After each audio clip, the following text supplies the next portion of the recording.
بعد بسم الله الرحمن الرحيم والصلاة والسلام على أشرف المرسلين. صحة فطوركم. Donc aujourd'hui nous sommes avec la 4e conférence dans le cycle de Qa'ada Science. Donc nous recevons aujourd'hui Qa'ada Science, un jeune chercheur brillant dans le domaine des nanomatériaux et de la nanotechnologie, un pur produit de l'université algérienne qui a ensuite voyagé à travers plusieurs pays et qui s'est posé à l'un des plus grands instituts du monde de recherche, qui est l'institut de Max Planck Institute, d'accord. Donc il a séjourné pendant une bonne partie de sa carrière, où il a développé plusieurs aspects de recherche essentiellement sur les matériaux topologiques, mais aujourd'hui donc c'est pas le thème. D'accord, c'est plus pointu, donc on va parler plus de quelque chose qui sera vulgarisé, qui sont les nanotechnologies. Donc Monsieur le Hajj Mohamed Benia donc est de retour en Algérie, donc il est en charge d'une unité de recherche sur les nanosciences de façon générale, d'accord, qui englobe donc tout ce qui est aspect fondamental et aspect appliqué.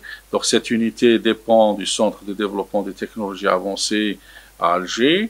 Et le Hajj Benia donc est revenu dans le pays avec beaucoup de choses intéressantes, puisqu'il a ramené avec lui son laboratoire dans lequel il faisait ses recherches. Le Max Planck lui a fait don de ce laboratoire, donc il a installé à Sétif. Et aujourd'hui, donc il a une jeune équipe à Sétif qu'il essaie donc de développer ces nanosciences dans cette unité de recherche, et nous lui souhaitons beaucoup de courage pour développer un thème aussi pointu, aussi à la veille, je dirais, un des grands défis donc de la science. Et nous allons l'écouter pour nous parler donc de façon générale de la nanotechnologie. Et cette nanotechnologie, je vais commencer par une phrase très intéressante qui a été dite dans les années 50 par un des prix Nobel de physique, qui est Richard Feynman, qui a dit « There is plenty of room at the bottom », c'est-à-dire qu'il y a beaucoup de place à l'infiniment petit. Et ça vous paraît peut-être bizarre que quand on dit qu'il y a beaucoup de place à l'infiniment petit, et je suis sûr que M. Benia va nous dire qu'il y a vraiment beaucoup de place à l'infiniment petit. Je vous donne la parole, M. Benia. Merci beaucoup, monsieur professeur Amrag. Madame Bismillah ar-Rahman ar-Rahim, je vous remercie pour cette invitation et je suis très honoré d'être ici et d'avoir en face de moi l'un des plus grands chercheurs algériens et directeur de la recherche algérien, et c'est professeur Amrag. Voilà, je suis très honoré. Et pour commencer, le titre de ma présentation est la nanotechnologie et leur utilité. La première question qu'on pourrait nous poser, c'est quoi le nano? Le nano, ça vient du latin nanos, ça veut dire le nain. Et c'est juste il y a un siècle qu'ils l'ont maintenant attribué à une mesure. Voilà. Maintenant je vais passer quelle est cette mesure, mais avant, je me suis posé la question, que veut dire le mot nano dans notre société? Moi-même, lorsque j'étais jeune, j'avais ma cousine un peu plus âgée que moi, elle s'appelait Nano. Alors, tout ce qui est en Algérie, toutes les femmes ou toutes les filles qui ont un nom qui commence avec N, comme Nerimen, Nessima, c'est le prénom de ma cousine, Nasera, Noria, Nawel, elles ont toutes le nickname de Nano. Voilà. Et aussi, il y a aussi des chanteurs qui s'appellent, par exemple, Cheikh Nano. Il y a aussi un Algérien qui s'appelle Cheikh Nano. C'est-à-dire, le mot Nano, il est connu chez nous, mais pour d'autres significations. Mais pas de panique, aussi au Japon, il y a des chanteurs qui s'appellent Nano, aussi. Voilà. Mais que veut dire Nano vraiment? Pour donner un ordre de grandeur, le nanomètre, Et lorsque votre angle croît par seconde, c'est votre angle croît 1 nanomètre par seconde. Et la barbe d'un homme croît en général en moyenne 5 nanomètres par seconde. Et le parallèle à ça, c'est en millimètres, c'est 1 centimètre pour les angles par mois et plusieurs centimètres pour la barbe. Le nanomètre, sa définition, c'est le 1 milliardième du mètre. Ça veut dire, lorsqu'on divise le mètre par 1 milliard, le 1 milliardième, c'est le nanomètre. Pour avoir aussi un autre ordre de grandeur, lorsqu'on prend un mètre, c'est la taille d'un garçon. Le nanomètre, c'est la taille, 1 nanomètre, c'est la taille presque de 2 atomes. Et lorsqu'on prend les virus, par exemple, ont la taille de 100 nanomètres. Le virus Corona, par exemple, a le diamètre de 100 nanomètres. Et ici, je présente une image du microscope électronique. Voilà, il y a plusieurs mesures entre le nanomètre et le mètre. Lorsqu'on divise le mètre sur 10, on a le décimètre, sur 100, le centimètre, sur 1000, le millimètre, sur 1 million, le micromètre, et sur 1 milliard, c'est le nanomètre. Voilà. Maintenant, pourquoi le nanomètre est-il maintenant très important? La réponse est parce que tout le monde autour de nous vit à l'heure du nanomètre. Et toutes les technologies, maintenant, sont aussi à l'heure du nanomètre. Ça veut dire que les technologies actuelles utilisent des techniques et du savoir, de la connaissance et du savoir-faire pour réaliser des dispositifs, des matériaux à l'échelle du nanomètre. Je vous donne aussi d'autres exemples. Ici, il y a des applications où la nanotechnologie est très abondante maintenant et depuis quelques années. On a dans le militaire, on a dans le traitement des eaux usées, dans le robotique, on a aussi dans la métrologie scientifique, maintenant elle est au niveau, à l'échelle du nanomètre. Métrologie, ça veut dire les mesures et la précision, elle est à l'ordre du nanomètre. Il y a l'électronique, les cosmétiques utilisés par les femmes, il y a beaucoup de nanotechnologie là-dedans, on viendra après. Pour l'agriculture, surtout pour la médecine et les traitements et les diagnostics médicaux. Ça veut dire les nanotechnologies ou la nanomètre est partout maintenant. Voilà. Je donne maintenant deux exemples très communs. Maintenant, si on prend un portable, un smartphone, et on dit, lorsqu'on achète un portable et on dit qu'il a une vitesse de 2,5 GHz, cela veut dire qu'il y a à peu près 2,5 milliards de petits interrupteurs dans un microprocesseur d'une dimension de 2 sur 2 cm. Si vous voyez ici, il y a toute une carte d'un smartphone, carte électronique, et vous voyez qu'il y a plusieurs microprocesseurs. Non, si on regarde ici dans une vidéo l'architecture du microprocesseur, non, dans cette vidéo, non,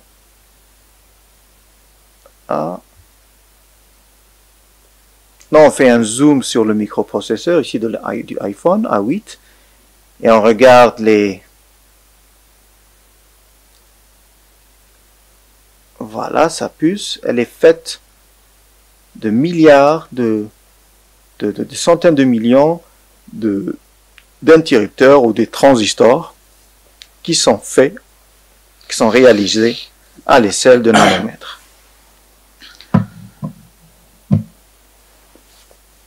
Voilà.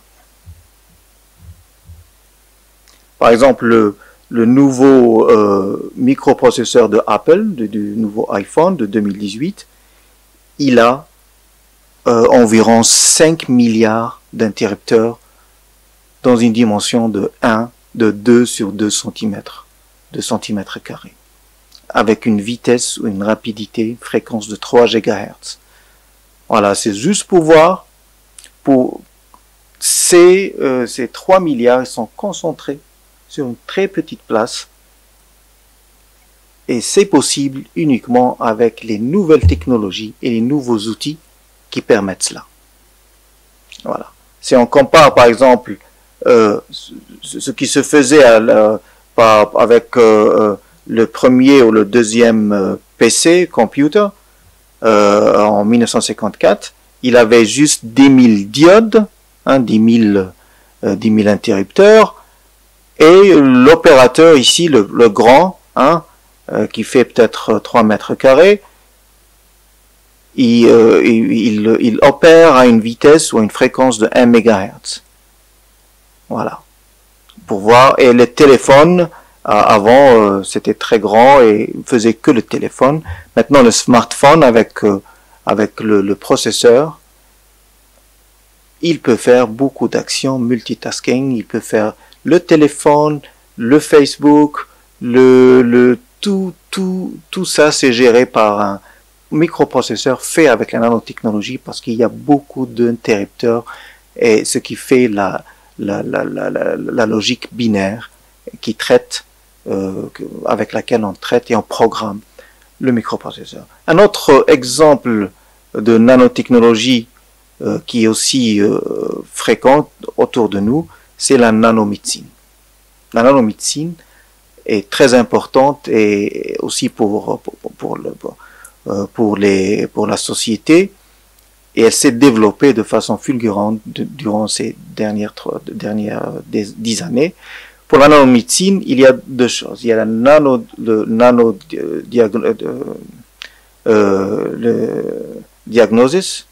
diagnostic, nanodiagnostic, et la nanothérapie. Il y a deux choses. Pour le nanodiagnostic, il y a des transducers, c'est des très petites capteurs, voilà, capteurs, des sensors capteurs, où les petites traces d'un virus, d'une maladie sont détectées, sans pour autant avoir besoin d'une grande quantité de sang pour la détecter. Et elle est très fiable. Maintenant aussi, il y a la transformation des laboratoires d'analyse, des grands laboratoires d'analyse qui font peut-être 50 mètres carrés, en des laboratoires dans une puce. Ça veut dire transformer les 25 mètres carrés en 2 centimètres carrés. Et toutes les parties du laboratoire, toutes les analyses et les opérations qui sont faites dans un laboratoire ordinaire sont maintenant faites lab on chip. Voilà, c'est le lab on chip. Et ça a été fait aussi, vous voyez ici un exemple. Ça c'est, on met juste une petite gouttelette de sang, et elle est analysée, et on a les résultats directement. Maintenant, avec ces puces, maintenant c'est presque réalisé. C'est des puces qui se connectent directement au smartphone avec une application. Ils donnent directement le résultat d'analyse. C'est comme si les gens qui ont les tests qui font le test de glycémie, c'est presque la même chose. Maintenant, on fait beaucoup d'analyses sur une puce qui est connectée au smartphone. Voilà. Et aussi IBM a réalisé beaucoup différentes puces sur une grande wafer. Pardon, vous les voyez ici. Et c'était en 2017. Voilà, c'est un micro-lab on chip. Voilà. Maintenant, on a parlé du diagnostic. Et maintenant, on parle de la thérapie. La thérapie à base de nanotechnologie, elle sert à réduire les effets indésirables, à réduire la quantité des médicaments administrés, et sert aussi à aller directement à la maladie dans le corps humain. Par exemple, ici, vous voyez, ils utilisent avec la nanotechnologie un origami, c'est-à-dire des choses pliées comme ça, ils se déplient en ADN. Ils utilisent aussi des nanoparticules des nanoparticules de carbone pour faire des que sont des médicaments, pour administrer des médicaments bien spécifiques pour des places bien spécifiques. Les nanoparticules d'or sont aussi utilisées maintenant pour le traitement des cancers et pour aussi stopper la dégénération des cellules, et aussi les micelles à base de lipides, des polymères lipides, qui sont aussi utilisés comme capsules où on met dedans le médicament et lorsqu'il arrive au point où à la partie qui est malade, elle libère le médicament. Les nanoparticules aussi sont intéressantes pour la nanothérapie parce que sont si petits qu'ils peuvent pénétrer les couches et les membranes des cellules des cellules et même les mitochondries pour une thérapie beaucoup plus ciblée et beaucoup plus efficace. L'autre application, c'est dans l'industrie militaire. Maintenant, la nanotechnologie permet d'avoir des textiles qui sont smart, avec des contacts électroniques, avec des couleurs qui peuvent changer, des textiles qui peuvent être auto-réparants, qui résistent en même temps à la flamme, sont ininflammables, ils sont très durs, ils protègent contre l'UV, ils ont des capteurs partout pour capter capter les maladies. S'il y a par exemple pour la glycémie, ils sont antibactériens et ils se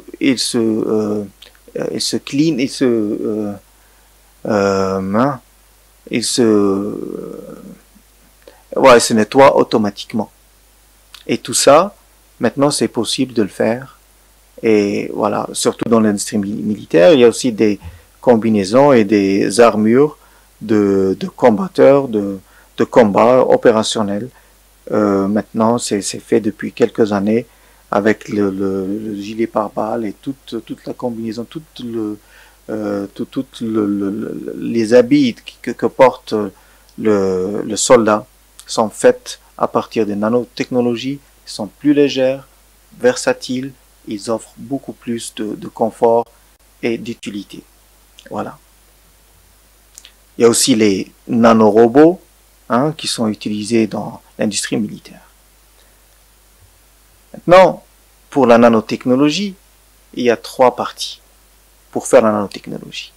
Il y a la nanoscience, le savoir, les outils de fabrication, des machines pour voir ce qu'il y a, et aussi les laboratoires. Et la 3e, c'est le savoir-faire expérimental. Il faut ces 3 pour faire la nanotechnologie.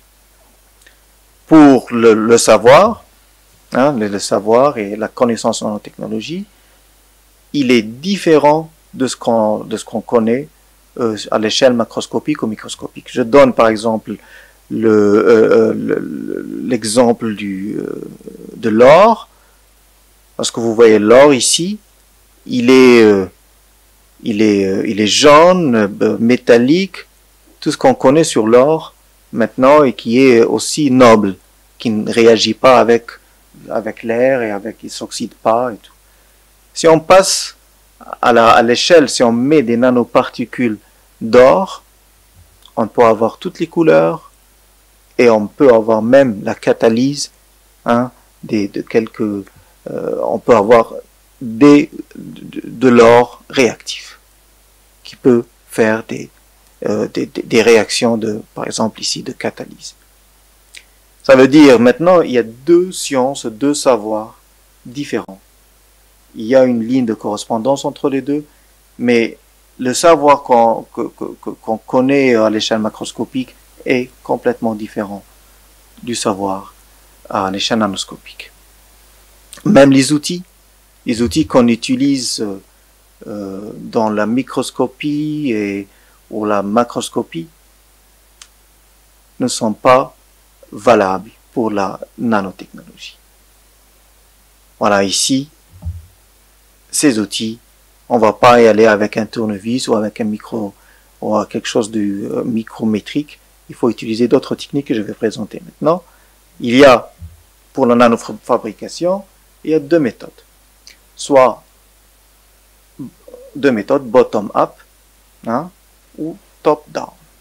Bottom-up, on y va des atomes, on les rassemble en clusters et on fait une nanoparticule.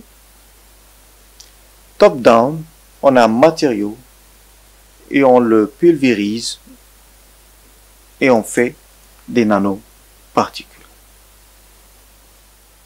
Voilà, comme ici, hein, on a un bulk et on le fragmente et on a des nanoparticules.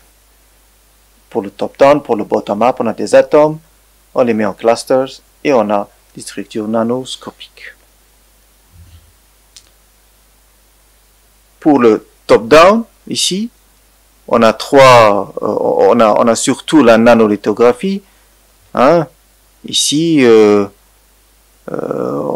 avec la lumière ou avec les rayonnements des rayonnements électroniques, on peut écrire sur des surfaces, ici, et à l'échelle nanoscopique, et on peut faire plusieurs designs, le design qu'on voudrait avoir, comme ici. Et l'outil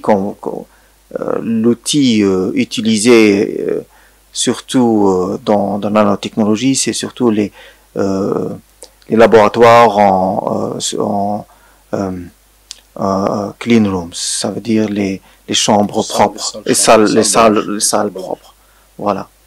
Je vous donne ici quelques exemples de structuration, comme le nitrure de silicium, avec un design aussi parfait que cela. Hein, vous pouvez voir ici, pour l'oxyde de silicium, et avec des hétérostructures de arsenic de gallium, des engrenages faits à l'échelle nanométrique. Et voilà, toutes ces belles structures sont faites par lithographie ou nanolithographie. Et c'est la même technique qu'on utilise pour faire les microprocesseurs à l'échelle nanométrique. Voilà. Maintenant,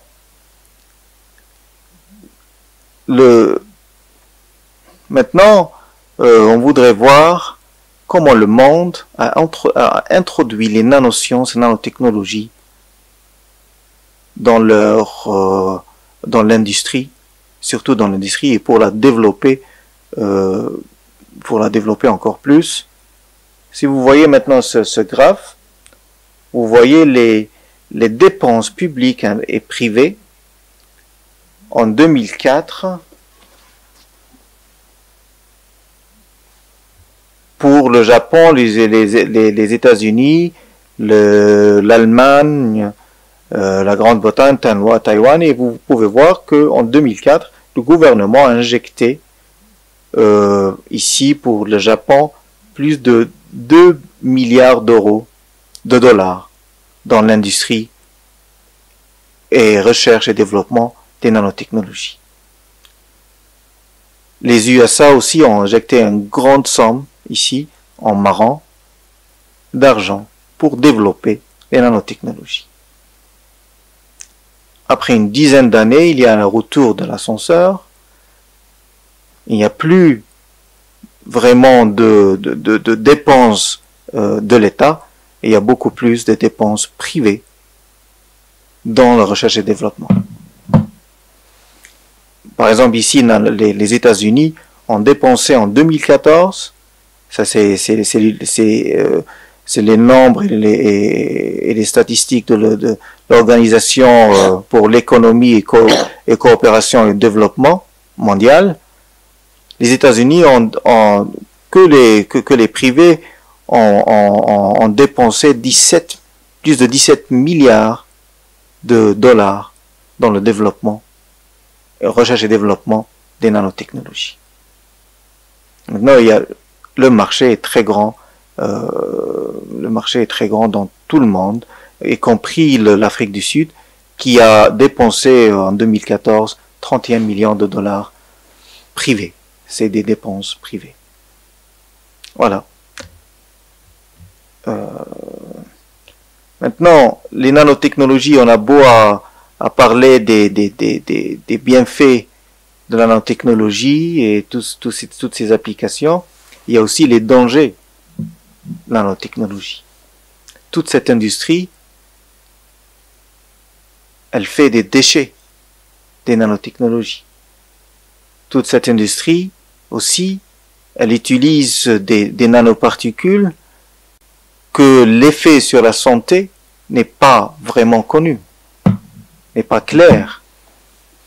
C'est pour ça qu'il y a toujours des études sur l'effet des nanoparticules qui ne sont pas catégoriques pour l'instant, comme ici par exemple. Toutes les maladies associées aux nanoparticules, l'exposition aux nanoparticules, il y a tous les organes de l'être humain, du corps humain, peuvent être atteints par les nanoparticules et leurs cellules peuvent être altérées définitivement par le contact et la réaction avec les nanoparticules ces nanoparticules sont très petites et ils peuvent facilement, comme ici, dans ce schéma, peuvent facilement pénétrer dans la cellule et réagir avec même l'ADN ici et d'autres, comme ici le mitochondrie et d'autres parties de la cellule. Ça veut dire ils altèrent la croissance et le développement naturel des cellules et résulte en des cancers, des asthmes, des bronchites, tout ce qu'il peut avoir, comme vous voyez ici sur ce schéma. Il y a même l'UNESCO qui a établi le code d'éthique et les politiques pour utiliser les nanotechnologies.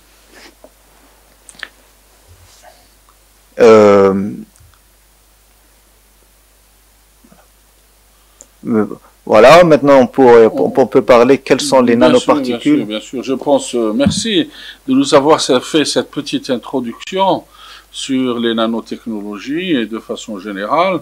Et donc, je pense qu'on va déclencher maintenant, on va essayer de faire un petit débat ensemble, d'accord, par rapport aux préoccupations donc des auditeurs qui nous écoutent aujourd'hui et qui ont posé un certain nombre de questions à travers la page Facebook, d'accord.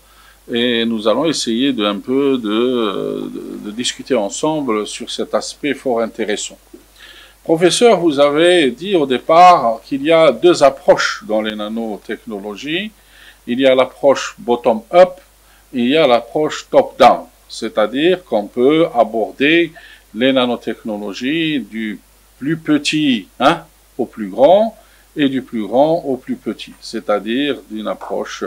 Et donc, si je vous demande aujourd'hui quelle est la différence entre ces deux approches, le fait de construire, d'aller de l'atome, hein, donc, et de construire donc un matériau à l'échelle macroscopique à partir de l'atome, ou bien à partir du matériau à l'échelle macroscopique et descendre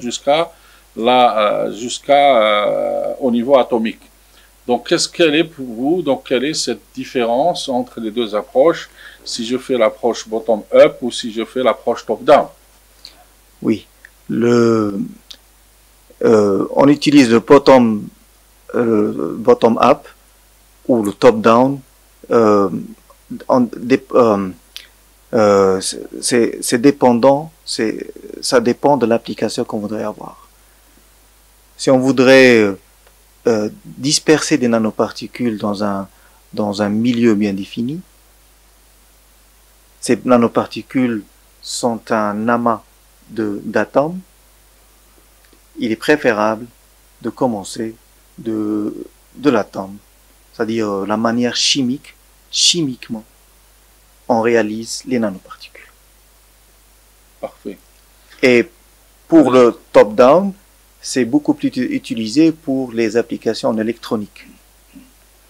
Ça veut dire quelque chose de solide qui reste sur un substrat et on écrit avec la lithographie. On écrit dessus, on la gravure, on grave le matériau et on fait des choses qui restent solides, qui ne sont pas éparpillées.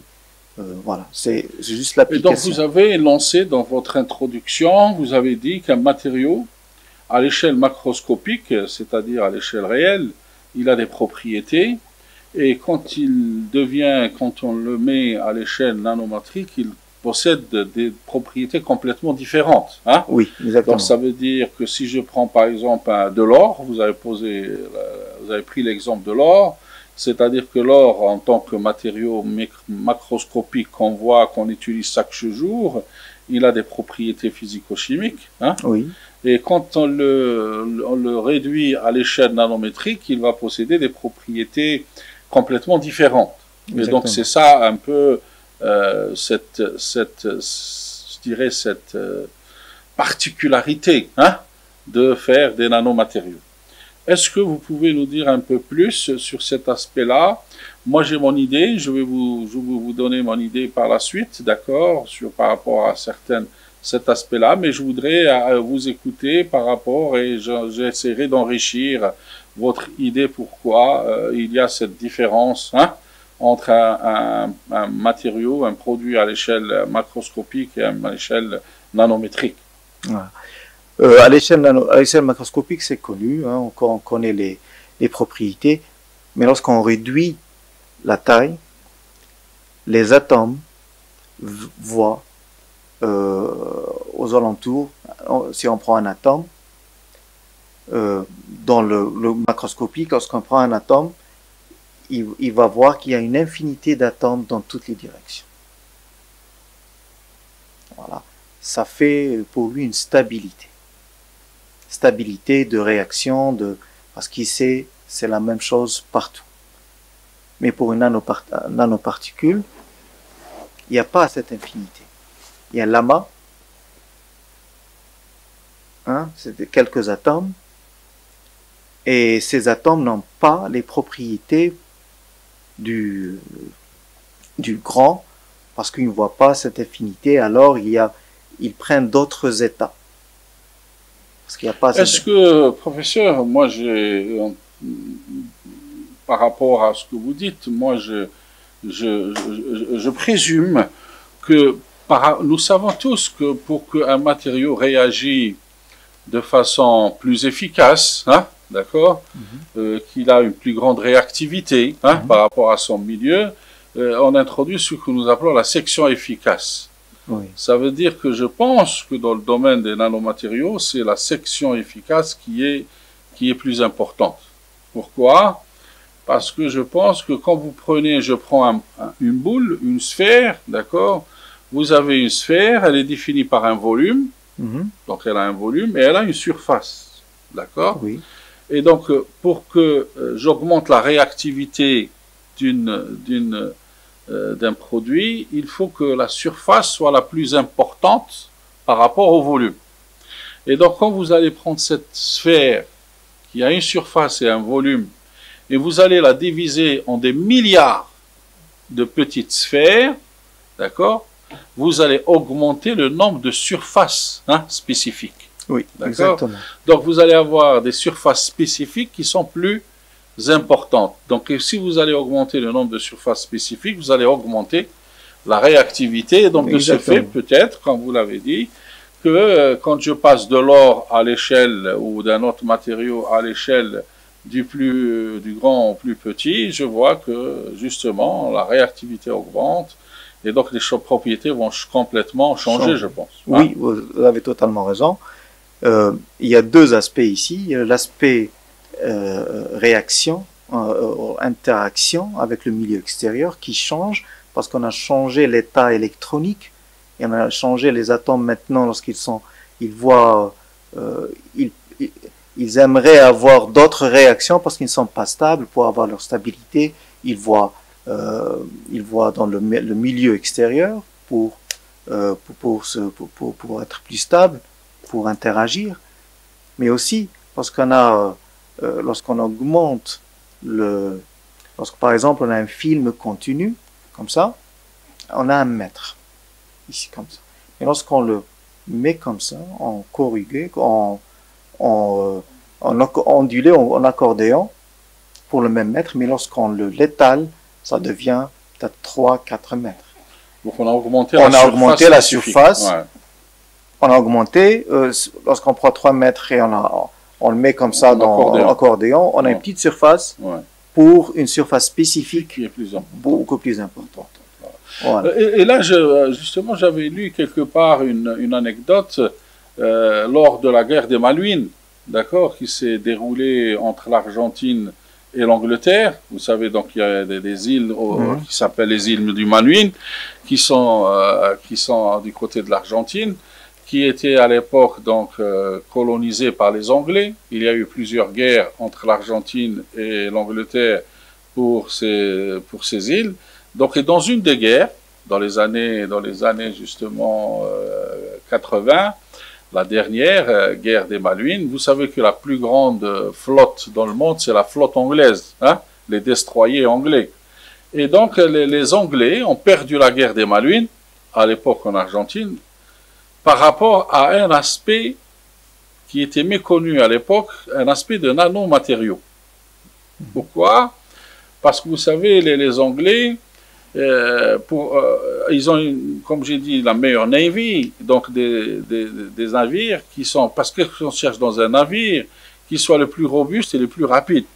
Donc pour qu'un navire devienne plus rapide, il faut l'alléger. Oui.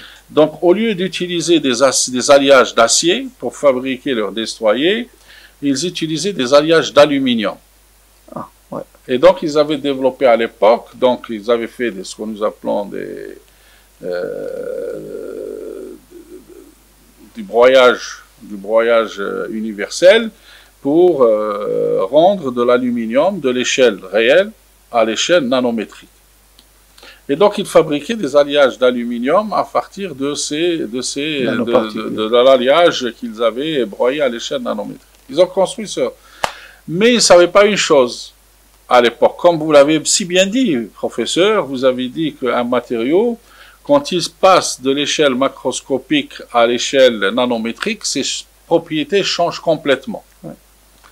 Alors, quand l'armée d'Argentine envoyait donc des missiles exocètes, d'accord, et on sait bien qu'un missile exocète ne peut pas faire couler un navire. Mais malheureusement, tous les navires anglais ont été coulés par des missiles exocètes. Parce qu'ils ne savaient pas une chose à l'époque, les Anglais, et même la science, elle n'était pas encore en mesure de le savoir. Ils ne savaient pas que l'aluminium, quand il passe de l'état macroscopique à l'état nanométrique, il devient inflammable. C'est-à-dire, il devient comme du gaz, ou comme un combustible, à la moindre étincelle, il brûle. Et donc tous les navires anglais, une fois que l'exostet tombait sur le destroyer, ils s'enflammaient. Les bateaux s'enflammaient.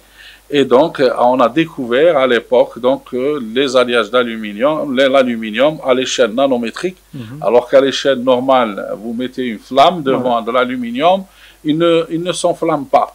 Mais l'aluminium, si vous le rendez à l'échelle nanométrique, il s'enflamme. Et donc, c'est pour ça que j'ai dit, c'est un monde vraiment extraordinaire. On découvre chaque jour des choses intéressantes. Et c'est pour ça que là, j'abonde dans votre aspect, vous avez dit que les matériaux ont des propriétés complètement différentes l'une par rapport à l'autre. Il faut les comprendre. Et puis vous avez abordé un autre point qui est aussi important pour moi, et pour, je pense, les auditeurs qui ont dit, aujourd'hui, on fait de la nanoélectronique, comme vous l'avez dit, c'est-à-dire on essaye de mettre le maximum le maximum de composants actifs dans une surface la plus petite, d'accord. Et puis on vous dit, un auditeur vous dit que mais il y a la loi de Moore, c'est-à-dire qu'on peut pas mettre un certain nombre, un nombre maximum de composants actifs sur une surface donnée, de transistors sur une surface donnée. Alors est-ce que aujourd'hui la nanotechnologie me permet d'aller au-delà de la loi de Moore? C'est une très bonne question. Et voilà, c'est la nanotechnologie maintenant. Elle peut faire la miniaturisation jusqu'au maintenant. Récemment, il y avait le processeur à 3 nanomètres. Je pense en Corée. Mais il y a d'autres problèmes qui s'ajoutent parce que lorsqu'on met un interrupteur, ou pour les auditeurs c'est un interrupteur, mais pour nous c'est le transistor qui joue le 1-0, le binaire, il est construit à partir de couches superposées. Lorsqu'on réduit la taille jusqu'à 3 nanomètres, elle n'a plus l'aspect macroscopique et les propriétés qu'il y avait. Lorsqu'on avait 10 nanomètres ou 7 nanomètres, ça veut dire que tous les aspects changent. Et aussi un autre aspect, c'est que les atomes diffusent, il n'y a plus l'interface qui est claire et nette. Ça veut dire que ça c'est la limite. Maintenant, ils essayent, les chercheurs essayent de jouer tout autour de ce problème en ajoutant d'autres matériaux pour le rendre beaucoup plus stable à la température lorsqu'il chauffe. Mais est-ce que vous ne pensez pas, professeur, que le fait de descendre en dimensionnalité, d'accord, comme vous l'avez dit, il y a d'autres aspects physiques qui apparaissent, d'accord, et qui ne pouvaient pas exister à une autre échelle qu'à l'échelle nanométrique. Oui. Donc ces aspects physiques qui apparaissent vont donner d'autres propriétés électroniques à ces produits-là. Quand je dis un aspect parce que la dimensionnalité fait en sorte que la physique qui est appliquée à l'échelle macroscopique ne peut plus être appliquée à l'échelle microscopique. Est-ce que vous pouvez nous dire des choses sur cela? Oui. À l'échelle macroscopique, on a la physique dite de Newton. Voilà, la dite de Newton, c'est le classique. Et lorsqu'on va à la dédimensionnalité de l'ordre du nanomètre, c'est le quantique, c'est la physique quantique qui prend le dessus. C'est d'autres relations, d'autres formules, même ces équations maintenant changent pour les matériaux. Maintenant, si je continue la réponse pour la question pour la miniaturisation, quelles sont les nouvelles technologies pour aller au-delà de ces problèmes et la loi de Moore, ils utilisent maintenant d'autres matériaux complètement différents. Ils n'ont pas besoin vraiment d'avoir ces hétérostructures, de grandes hétérostructures. Ils utilisent des nouveaux matériaux. où le quantique, la mécanique quantique ou la physique quantique qui s'applique au plus petit, infiniment petit, est aussi, là-dedans, est aussi applicable. On prend par exemple le graphène, qui est la feuille la plus mince jamais existée, qui n'a jamais, pour l'instant, hein.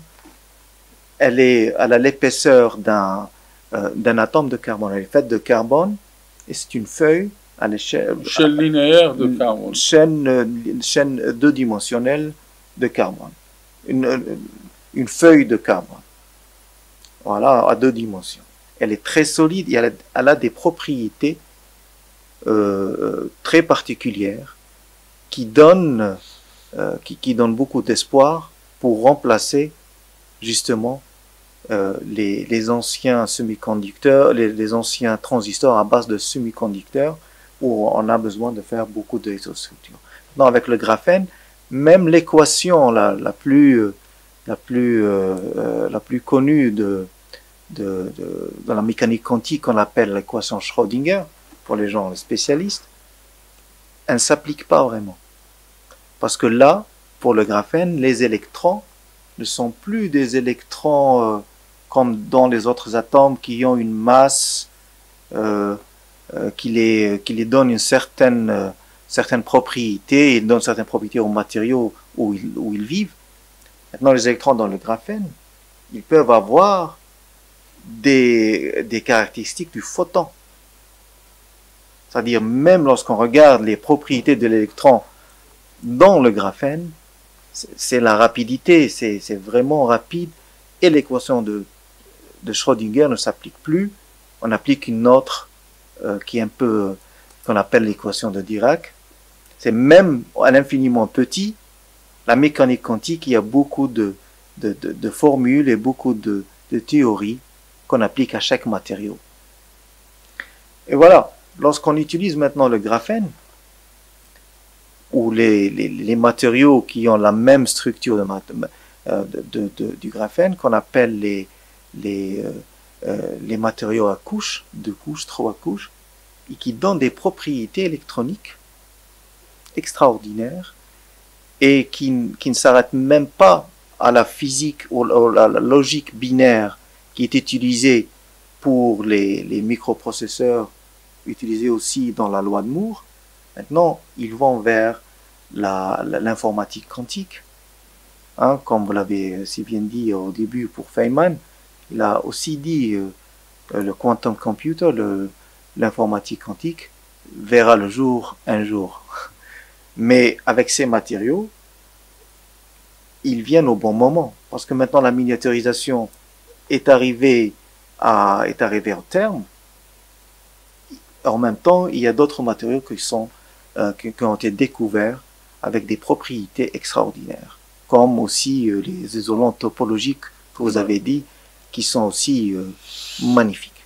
Parfait. Voilà. Alors maintenant, nous abordons un autre aspect. Vous avez parlé aussi de l'aspect utilisation des nanotechnologies dans la médecine. Exactement. D'accord ?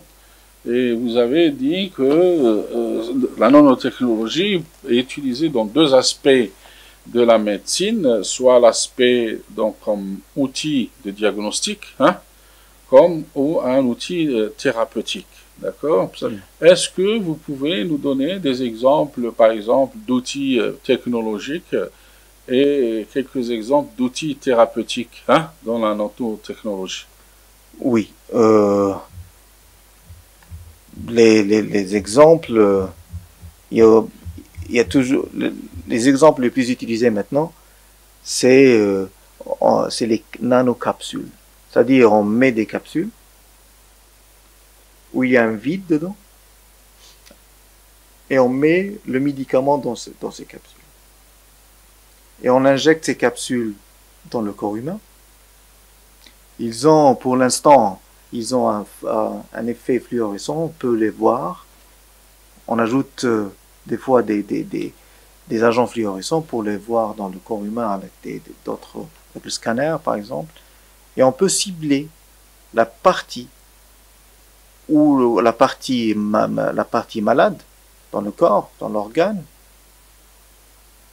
avec des lumières et on éclate les capsules uniquement où le mâle est. Voilà. Oui, oui, je vous rejoins dans cet aspect parce que à une époque donnée, j'ai lu quelque part qu'on pouvait faire ça aussi. Quand vous avez dit la lumière, on peut ajouter. Donc on prend une coquille. C'est une coquille en fait, un matériau coquille dans lequel on met le matériau actif. Donc celui qui va, par exemple, traiter un cancer, une tumeur cancéreuse, pour ne pas faire d'autres dégâts comme dans la chimiothérapie où ça tue toutes les cellules. Et donc, je suppose, j'ai vu qu'on met par exemple en greffe un élément radioactif, comme un radiotraceur, d'accord, pour suivre la molécule, d'accord, dans le sang. Ouais. Et quand elle arrive dans le milieu indiqué où il faut qu'on injecte le produit, on lance un laser, comme vous avez dit, une lumière, pour fragmenter la coquille et libérer le produit, je pense. C'est ça. Exactement. Je pense qu'il y a d'autres choses. J'ai lu aussi que quelque part, on utilise donc aussi en thérapie, comme vous avez dit, en technologie, des nanorobots, hein? Oui. D'accord. Et j'ai vu quelque part que des chercheurs américains sont arrivés sur une enzyme, d'accord. Une enzyme, elle a une taille nanométrique.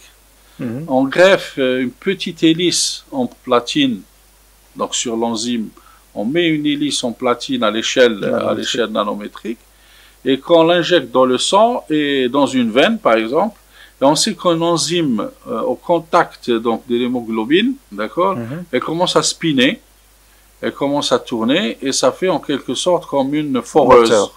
Et donc elle passe dans les veines, et quand il y a un caillou de sang ou une agglomération de artérosclérose, donc elle va libérer, elle va libérer. Et je pense là c'est aussi une innovation extraordinaire. Donc pour montrer, c'est ce qu'on appelle les nanoboots, comme vous avez dit, et c'est extraordinaire. Donc cet aspect-là.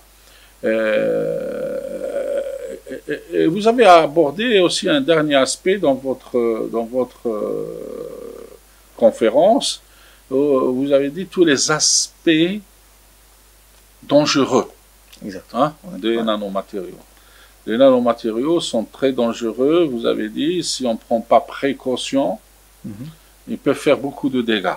Donc, est-ce que vous pouvez nous dire quelques types de dégâts, par exemple, qui ont été enregistrés quelque part par rapport à l'utilisation de des dangers des nanoparticules de façon générale? Exactement. Il faut dire qu'il y a les nanoparticules maintenant dans tous les produits qu'on consomme presque. Je donne un exemple, l'oxyde de silicium, le silica, est présent, on le rajoute dans le ketchup par exemple pour avoir plus de liquide. Ouais. Il y a le silica dedans et on le mange. On prend l'oxyde de titane qui est présent pratiquement partout, dans les cosmétiques, dans les petites poudres, dans la dentifrice. C'est-à-dire, ces nanoparticules, on les consomme, ils sont dans nos corps. Il y a aussi, d'autres nanoparticules utilisées, surtout l'argent, les nanoparticules d'argent qui sont utilisées pour l'auto-nettoyage, pour les habits du personnel soignant. Ils peuvent aussi contaminer le corps et rentrer.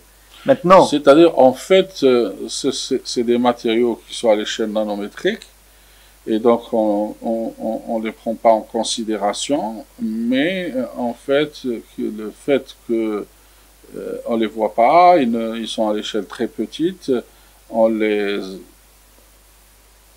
absorbe ou on les inhale, d'accord, et on sait les capacités nocives de ces matériaux.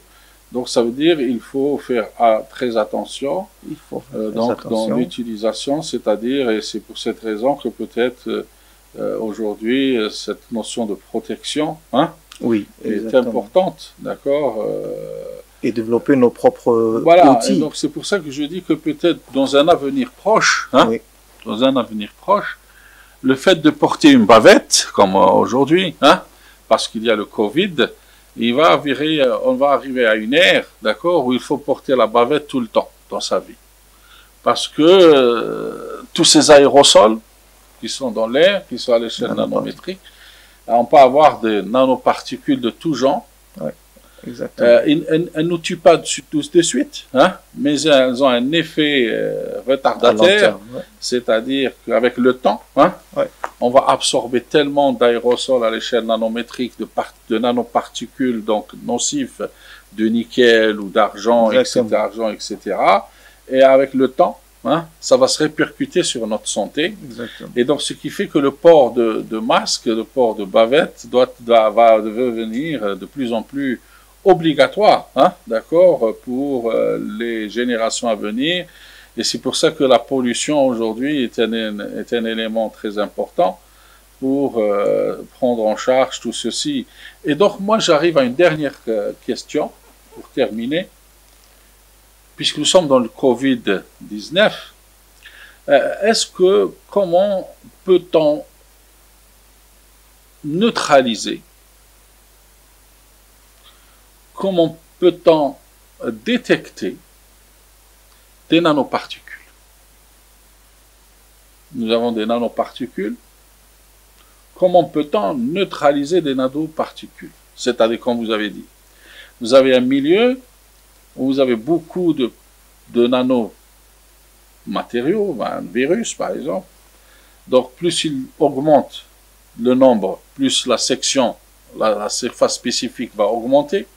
Et donc plus la surface spécifique va augmenter, plus il va réagir de plus en plus, d'accord, et il va causer plus de dégâts. Donc ça veut dire que en fait, c'est ce qu'ils appellent eux en médecine la charge virale.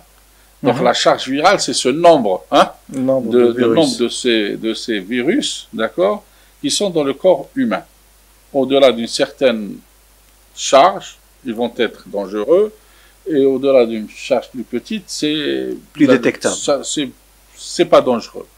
Donc, est-ce que vous pensez, dans votre imaginaire, d'accord, qu'il y a un moyen comment réduire, hein, cette surface spécifique, d'accord, pour diminuer de l'intensité, hein, réactive de ces virus, d'après vous?